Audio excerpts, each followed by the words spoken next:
Let me unmute this. Unmute. Start recording. Okay, hello everybody. Let me see if this is working. Good, it seems like it is. I'm gonna wait a few seconds so you can join me. Please let me know if the audio is okay, if you can hear my voice.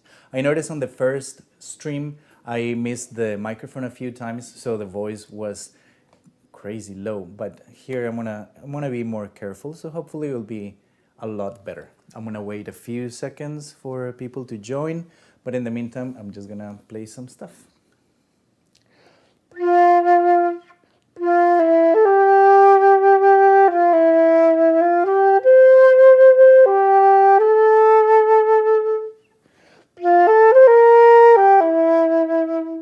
Oh, cool. We have 3 people. That means I can get going. I hope you can hear me okay and you can see everything just fine. On the first session, we were talking about very basic things about the flute, how to put it together, how to hold it. So now I'd like to address a few things through exercises. There are these really cool techniques. One is called whistle tones and the other one called singing and playing that can help us in understand and explore things about our mouth position in order to produce sound on the flute. So since today is day one, it's kind of like a dedicated session to warm-ups, to things that you do early in the day. I really like practicing in the afternoons, more towards 4 or 5 o'clock. I don't know, something about the lighting, it just gets like really nice. Whistle tones is one of those things that I really enjoy doing it because it's very relaxing. And it goes like this. Whenever we're gonna produce a sound on the flute, and let's say on the first octave we blow, we create the sound. There's something that happens before we can create sound if we blow a lot less and we open the space. Let me show you. So I'll try not to make it too loud, but here it is. That's the normal tone. But if I blow less and drop my jaw even more, here's what I get. Let me see if you can hear this.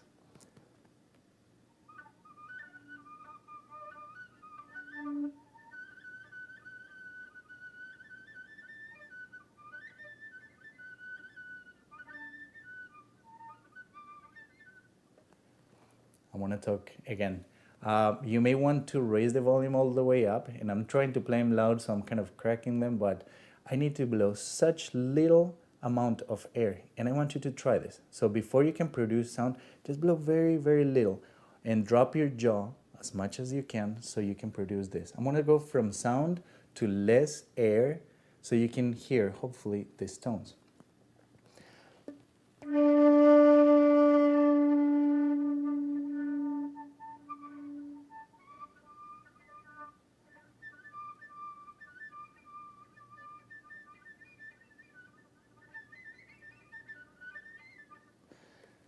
I hope you can hear them. I'm going to play now a C. This is the low C, but I'm just going to try to go for the whistle tones. Try it with me, if you can hear this.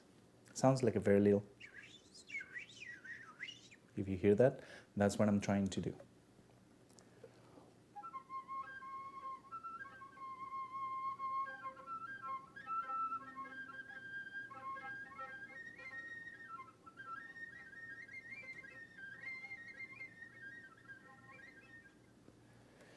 Can you hear them? I hope so. Can you try them? In order to try them, they're only going to work if you drop your jaw big time. And that is actually going to help us to develop sound throughout the flute. So it's a really good exercise to get the whole thing going.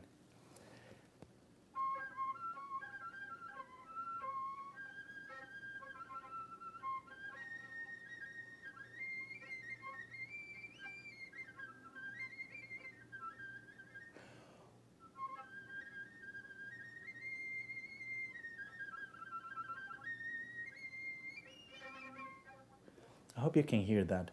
And initially, there's no need to try to control them because they're quite, well, they're whispering and they change, and that's okay. But then what happens is that We go from whistle tones into tone, and it's a nice experience. I'm going to try it first with a first octave E to make it easier. Try it with me. So I want to start with whistle tones, and then when I go like this with my flute, if you're following with me, then try to go into sound. The key here is to drop the jaw and find the resonance of the flute and the sound there by dropping the jaw and then inputting more volume. I want to change the microphone so it doesn't sound too loud. So whistle tones.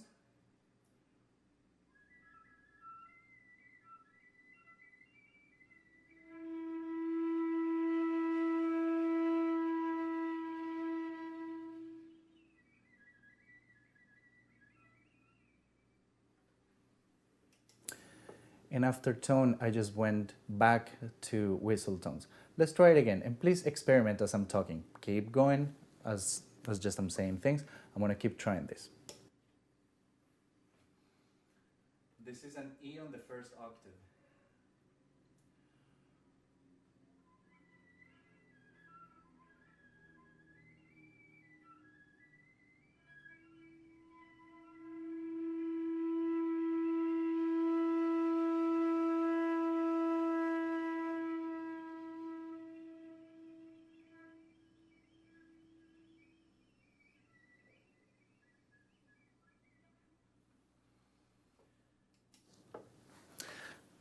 Doing this is quite relaxing, and it kind of gets our breathing system going, and we become aware of everything that is happening here. So talking a little about what is happening inside of our bodies, unlike the saxophone, and this is especially useful if you're a band director, things change quite a bit between saxophone and flute. And saxophonists like to play flute because we have pretty much the same fingering system. But there's something major that changes, is that we don't have voicings. So now coming back to flute players, we try to avoid any sort of obstacle that may go from where we have all the air and we let the air go out. Let's try to minimize any sort of obstruction of the air so it can go out. So we open the throat and drop the jaw, creating a big space so the air can start to spin and get energy. That way when it goes into the flute, the sound is already there. So truly, the sound of a person in flute is a personal thing. We can change flutes, and I'm still going to sound the way I sound. So it's not because of the instrument, but because of everything that I'm doing here to produce the sonority and the resonance. So coming back to our exercise, by attempting the whistle tones and practicing them, we develop the habit of dropping the jaw and creating a chamber of resonance. So, good. So we have that. Now let me talk about singing and playing. Singing and playing is a little different, but it's also quite nice because it involves, well, as it says, to sing and play at the same time. And when we do this, this is like doing a quick massage to the lips. It kind of awakens certain nerves and certain things. The lips have so much cabling going around with nerves that we need to get in shape in order to produce the hole that will allows us to let the air go out. So trying to sing and play with the flute will help us get there. For this, we can do the following exercise. I think it's easier for this kind of thing to work on the second octave. So an A, for example, on the second octave will be nice. We just play the tone, then sing, try to sing. It doesn't matter what you sing, just sing anything, and then go back to the tone. Ready to do it with me? I want to turn this off. So we're going to do tone, try to sing something at the same time as playing, and then tone. It will sound like this.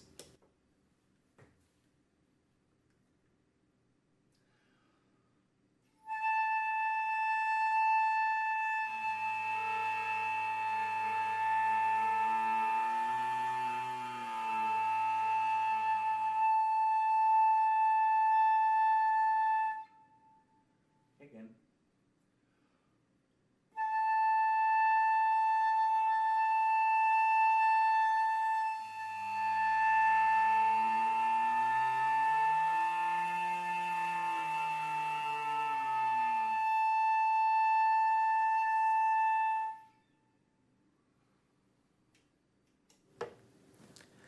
if you're trying this, can you feel the tingling sensation in the lips? It's like it's a little tickle that you feel. This is a very nice thing to do. We don't need to do it for half an hour or an hour, but it actually is really good to wake up the lips and kind of get them into position. Do you feel them after doing it like 4 times or so? Do you feel a little different? I'm gonna do the same thing now with a G, still second octave, singing and playing.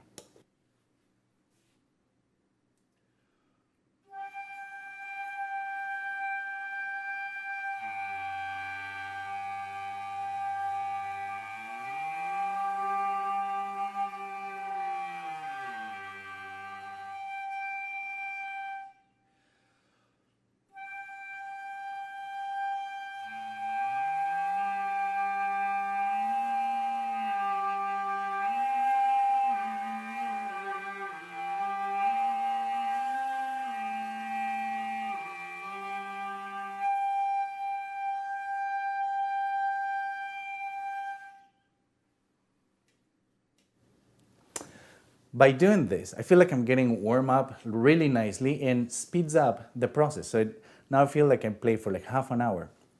But it's because I'm addressing certain things on my lips that are making things flow. Also, if you're doing it right, someone in your house must be looking at you like you're crazy. If that is happening, you're doing it right. So that's the way that we measure it. If people look at you like you're crazy, or if your dog leaves your room, that's when you're actually doing it right. So that's okay. So that's singing and playing. And I invite you to try it. Now, when doing this, there are no restrictions. I've shown you, okay, start on this note or try this, but it's because it's easier to explain in those registers. And it's easy to, well, it's not easy, but it's convenient to start a routine with something that you can attain, something that is easy to do, and then you expand into other parts of the flute. Now, the sing and playing, you can go bananas with this and just try play other things, leave the same note and change the pitch, as I was doing. All of these things are part of the exploration of the flute. So I'm going to do this a little more. And the whole point of this camp is that we're playing together. So let's just continue to do that. At the end of the first session, we were jamming a little bit in F major, and we were doing the stuff. So how about we just go into a little bit of a jam? I'm going to play, let's get a metronome going. We should be a little warmer now. So, right, 65 will be fine. I'm going to play, let's play in G major, which means we only have an F sharp, no B flats. So all notes are natural. G, A, B, C, D, E, F sharp, and G. And let's just play a little bit to it. I'll play the pedal, meaning I'll just play the cone part and you experiment and just simply play along.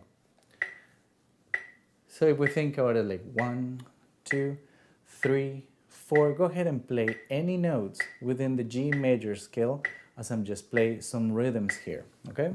And sing and play. Let's make it weird.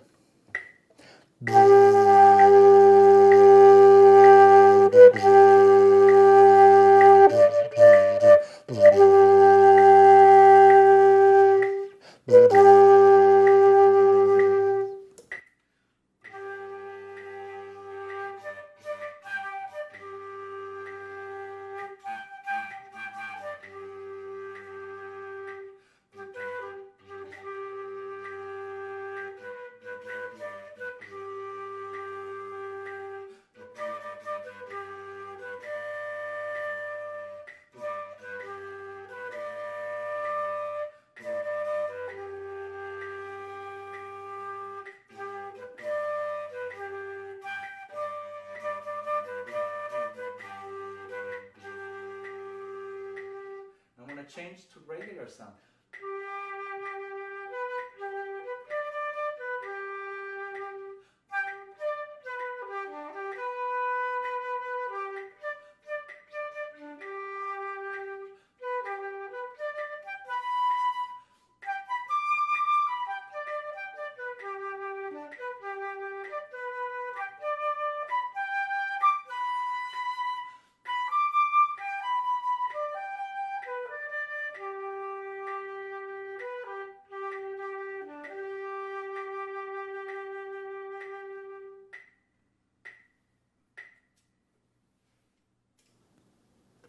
Okay, does it feel different? Do you feel different playing?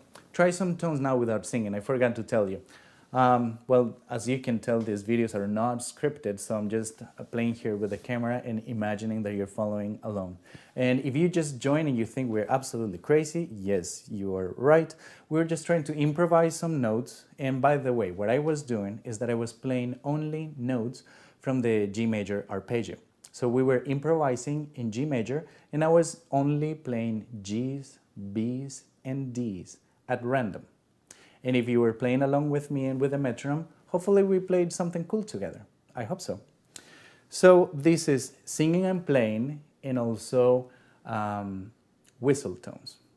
After that, practicing long tones and movement between notes towards the scales is quite nice. And I want to show you something. This might take me a second, but there's some, oh cool, I'm gonna be able to do it. I'll show you some exercises, and if you want to take a screenshot, and then you can see the same music that I have, and I'll explain what this music is in a second. But let me show you. Let's see. So this is coming from a very cool book. I'll explain in a second. But if you want to take a screenshot, right there, I'm going to count to 5. 1, 2, 3, 4, 5. Okay. I hope you got a chance to do it. The microphone is good. Hopefully the signal is good. These are long tone exercises that are really nice. This is coming from a book that everyone should have. This is a method. I'll show it to you. The Taffanel and Gobert method. Oh, you cannot see the cover, but it's a really, really, really good book. You know what? This is so good that it's worth taking the time to do it right. Give me 1 second. I'll show it to you. This is going to be a little crazy looking, but it's worth it. So this is the book. Oh, the cover is not helping. Okay, there you go. This is the Taffanel and Gobert method complete for the flute. So let me go back to this. Okay, this book, the Taffanel and Gobert, those really strange words, those are last names from professors at the Paris Conservatory from the beginning of the 20th century, meaning early 1900s. Flute players worldwide study their methods, the French methods, quite a bit because they've been so influential on everybody. And not only because they were really ahead with any technological advancements. They were the first ones to use silver flutes with a whole bim mechanism, meaning all the keys. But the French, by default, because of their language, because of the way they talk, the way they pronounce things, they have a facility on the flute, and they tend to sound really beautiful.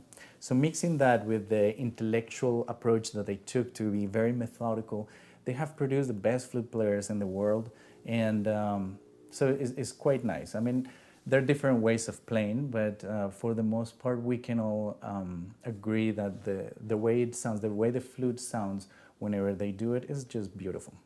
So if you took a screenshot, and I hope you did, of this exercise, well, let's play the very, very first one.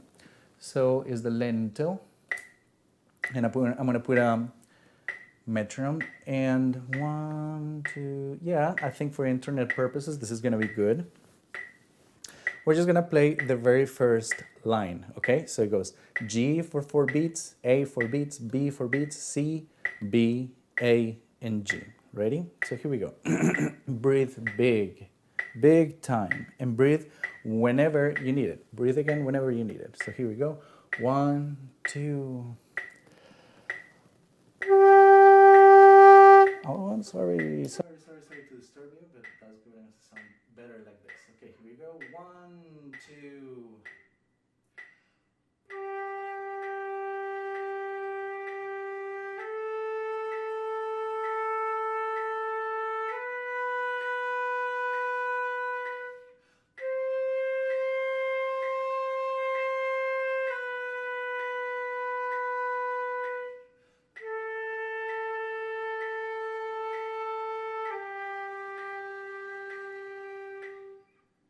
since we're here, let's do it one more time. Ready? 1, 2.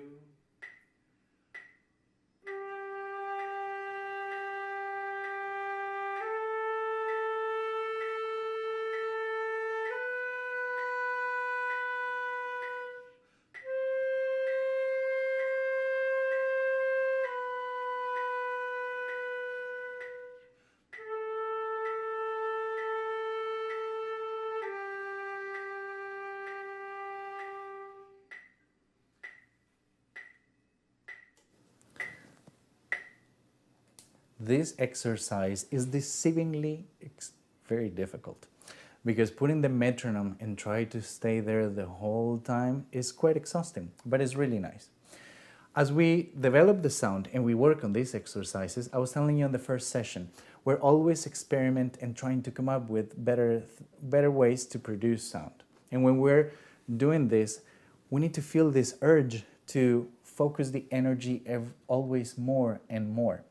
If you're a band director joining us, or if you're a flute player in middle school or high school, our instrument is already too soft to begin with. So there's no need to try to be shy and not be heard.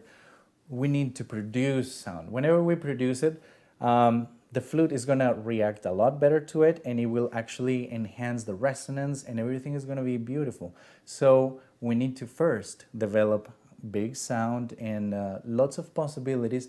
That way we can later on decide how we use it, how to manipulate it, how to come up with different colors and different possibilities.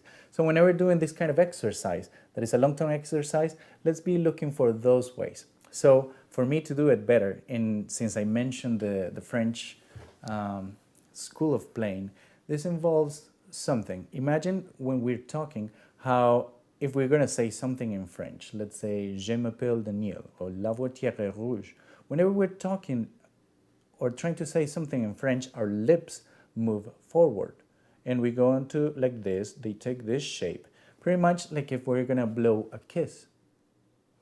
And as silly as that may sound or look, that's what we need to do in order to get a nice channel of air to the flute.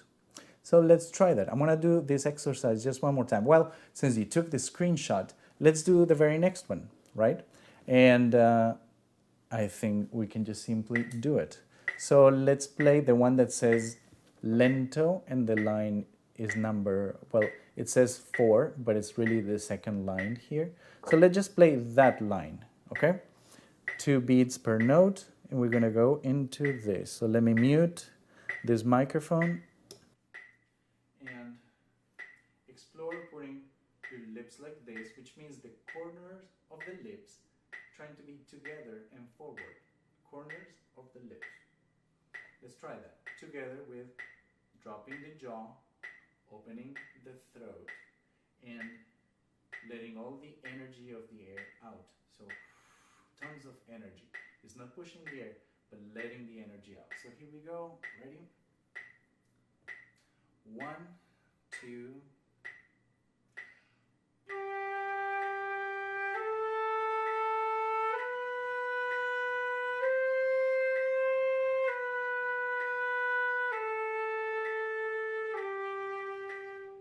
Breathe.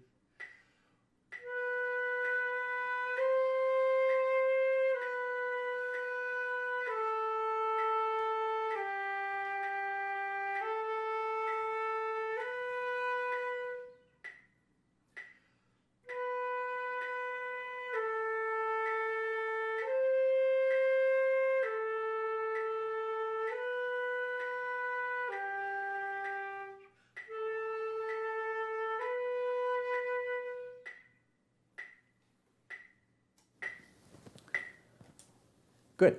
One quick note. Do you notice how I had to breathe in the last line? That's completely okay. Since I've been talking so much and I'm not in full playing mode, I run out of air, and that's going to happen quite a bit. Whenever that happens, breathe, take it easy, and breathe well so you can keep going. Don't try to just finish the exercise or like get into compression. No, let your body tell you if you're out of air, that's okay. Breathe again. Breathe more. The more we apply these techniques, you're going to see how we actually need to breathe more and more and more often than usual, because we're not going to be holding our air but actually letting it happen. This produces a bigger sound, a sound that will resonate more. And resonation also is quite tied to intonation. So if you're playing with a section, you're going to tend to sound a lot better in tune without really having to adjust much. Because if you're all playing with tons of energy, then the tone and the sound and the intonation will be quite similar, and it will get a lot better. So those are the exercises. Now these long tone exercises, they're really nice to do all the time, to do every day. And you don't have to spend too much time, but maybe 10 to 15 minutes would be quite nice, and you'll see how good you will feel. Whenever you're approaching the first octave, consider trying to play like if it's in even lower octave. That way your mouth will open even more, your jaw will drop, everything will open, and that will produce a big and nice sound. So, okay, good. Last thing I would like to touch on today. Tomorrow we can get a lot more intense with the physical things. Let's see, 26 minutes. Oh yeah, this is perfect. So the last thing is to hang out in one key, one scale for a good while. For the most part, we learn a scale and yeah, the sound is good. We play one scale and we just go and then we're done. But turns out there's so much more that we can be doing, because scales, scale is a way to play the notes that are within a key. But a key is like a language, and we can say all sorts of things in that language, which means all sorts of combinations that are beyond the so all that changes. But let's start with something simple. Tomorrow I'll go over another really excellent exercise for fingering technique, which is going to be the very famous Tafanel and Gobert #1, which starts to go through all the scales. And please, if you don't have this exercise and you would like me to send it to you, subscribe to the channel, send me a message, say I need this exercise, and I'll send you a PDF so you can follow along tomorrow, because that's going to involve a lot more reading and playing together. So first session was a lot of talking. This one was kind of, quite a bit. There's going to be less talking tomorrow and more playing. So if you need the Tafanel and Gobert #1, please send me a message, please subscribe, and we'll get going with that. In the meantime, I want to try something. And when you set up your metronome in one scale, in this case, one key, G major. Let's remember we're only talking about F sharp. Try to come up with your own exercises, your own things. And I'm gonna do just like an introduction to tomorrow. We're gonna play the very first 5 notes going up and going down, going up and going down. Only the first 5 notes of the scale. This is G major, so that's G, A, B, C, and D. It would be like da da da da da da da da da da da da da da da. The idea is to do it 4 times, but right now I'm just gonna do it quite a few more because you're playing with me, you're breathing. So let's just do it for a little bit. Then I'm gonna change the metronome and I'm gonna increase it a little, and we're gonna do it again. Then I'm gonna increase the metronome a little more and we're gonna do it again, and so on. So let's try. Ready?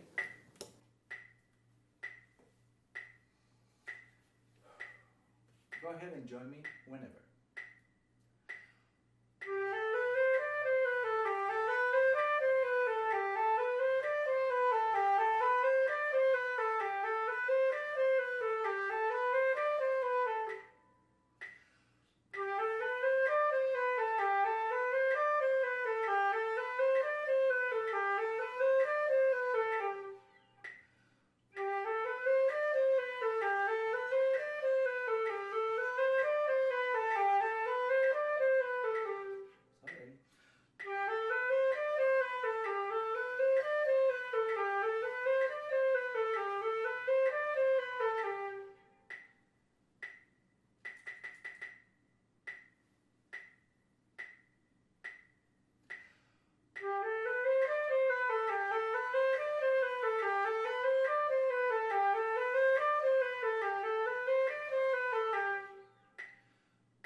gonna get exciting. Now the metronome is gonna go into 80. Let's hear it. Here we go.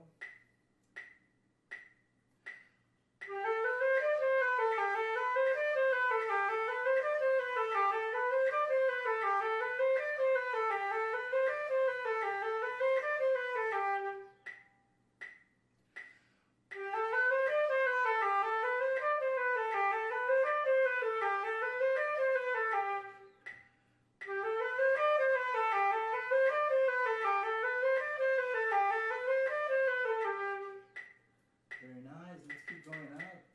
Now we're getting into this. Okay. Practicing that break between C and D. Ooh, that's good stuff.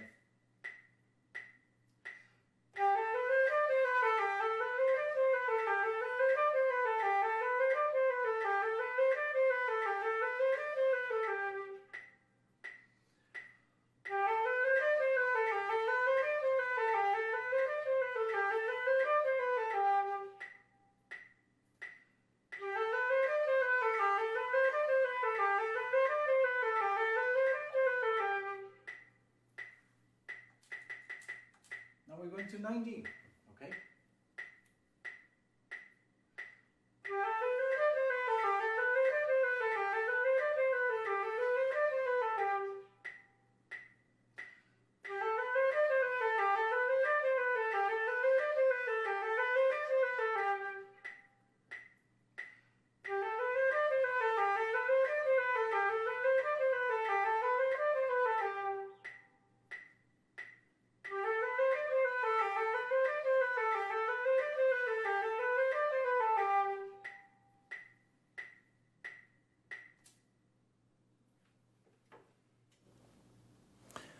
Very good. So if you have time, practice today, well, in the later afternoon or in the evening, other scales and just stay with the first 5 notes of the scale and practice for quite a while with the metronome. Start slow and do little increments. Right now I was doing increments of 5 clicks. So we start at 60, 65, 70, 75, 80. And have some fun, see how fast you can get, because after all these warm-ups and after all this slow stuff, it's kind of nice to start getting into a quick one. So get it to 120, 125, 130, see how that feels. Some scales are easier than other ones, so it's okay to study, to practice and start with one that you're very comfortable with. I highly advise that, and then move into other ones that are a little more foreign. Tomorrow morning at 10 a.m. Central Time, so that's Texas, at 10 a.m., we're going to study some exercises by Marcel Moïse and also by Tafonel and Gobert. Like I was telling you, it's going to be exercise number 1 and also some exercises from the Moïse book. And I also talk a little bit about who they are. If you need these exercises, please let me know. Send me a message and I'll be happy to send you PDFs. And well, good luck practicing. Thank you for joining me. I see that a bunch of you were here the whole time. I really appreciate you. I hope this is helping. And if you have any questions or suggestions, please contact me, let me know, and I'll be happy to talk about flute stuff with you. Then I'll see you tomorrow at 10 a.m. and have a good night. Stay safe. Bye-bye.